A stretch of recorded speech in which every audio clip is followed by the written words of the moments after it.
okay, why are you going thick or thin, going through thick or thin? You're in a relationship and you're going through thick or thin with a person that's threading the needle. And what that means is you're with a person that's blatantly disrespecting you. It's just, or in all type of different forms, basically, and it's you enable that by continuously forgiving them,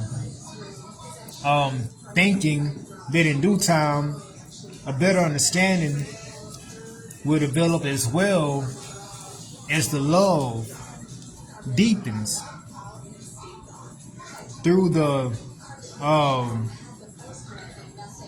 duration of time. It's like you expect things to develop that way, especially when you're in a relationship where you're trying to build with each other.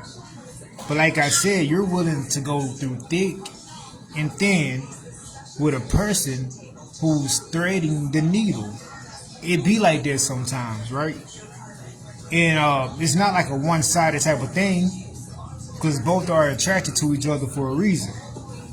But check this out, right?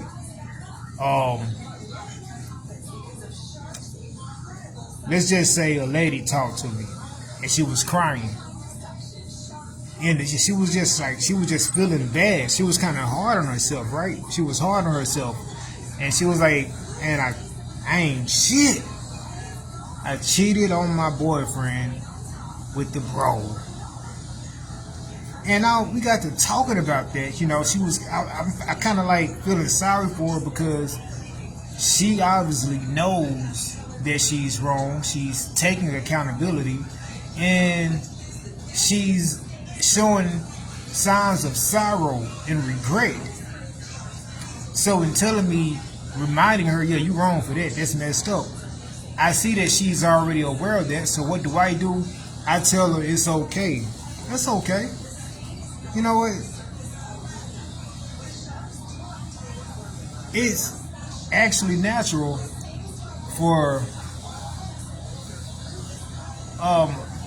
if that slip up and happen, like, that's kind of natural, because him and his homeboys, they have a lot of similarities, and you're attracted to them.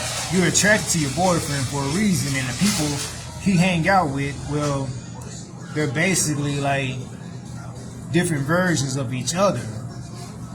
Like, they have their little group. This is how it be sometimes. So if you spend enough time around them like that, and then you mess around and get in the wrong.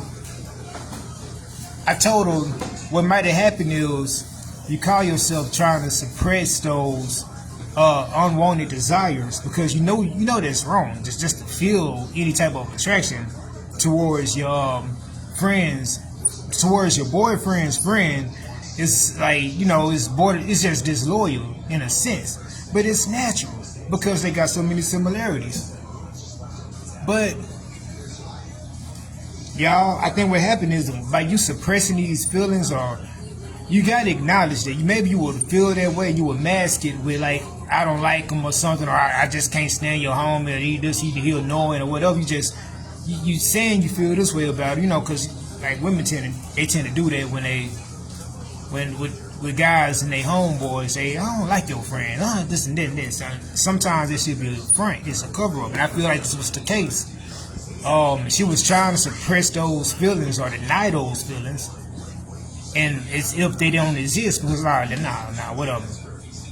And then I guess I don't know how the situation occurred, but you end up sleeping with the bro.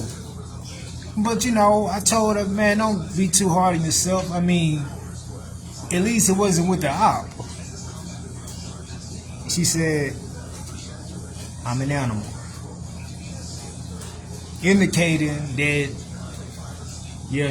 so I'm like, oh wow, that was new, that was like off the wall, that was random. I wasn't, because she was just talking about him and his bro, and we was heavy on that part, and I was like, well, at least it wasn't with the op. And she said, I'm an animal. So I'm like, well, you know what, hey man, that's messed up and this and that, but whatever, you know. And I'm telling her it's okay, it's okay, you know. Y'all still together, y'all. You got the chance to grow and get right and make better decisions and what you call it. It's all about choice, you know. Just choose to start doing better. And she sat there, she was smoking on a cigarette. I'm gonna kill him, and it alerted me because what? Like, what did he do again? It's not even about that. All this stuff, you was just crying about what you did to him. You feel so wrong and you feel this and that.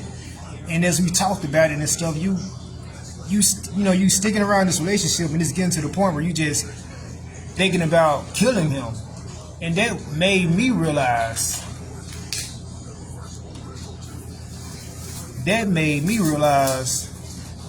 it made me think about Jesus, because that's basically what love can do to you. When Jesus sacrificed whatever, it wasn't like, well, I'm finna die for y'all, I'm finna give away my, you know, I'm finna just die for y'all, you know, because I love y'all. No, it's because I love y'all, I'm finna wind up dead, because I'm gonna love y'all unconditionally to the point where y'all use me up and just wither me out, just kill me.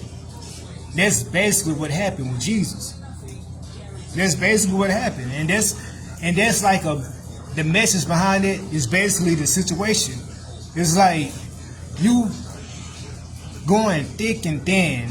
Like, we thinking like when relationships get rocky and all this stuff going on, it's best to just hold on, you know. And that type of devotion, it's like some real shit. But in reality, love can get you killed.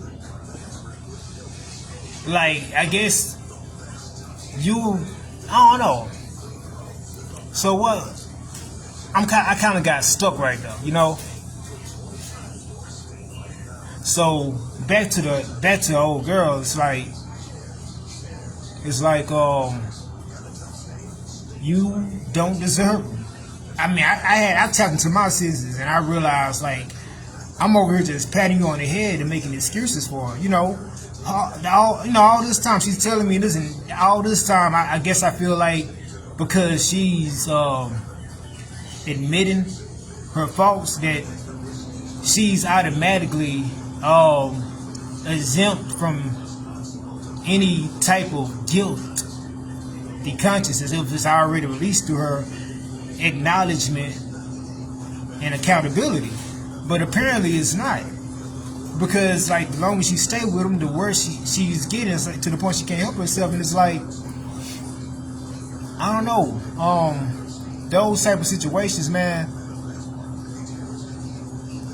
I feel like a relationship is one of the most dangerous situations to be in.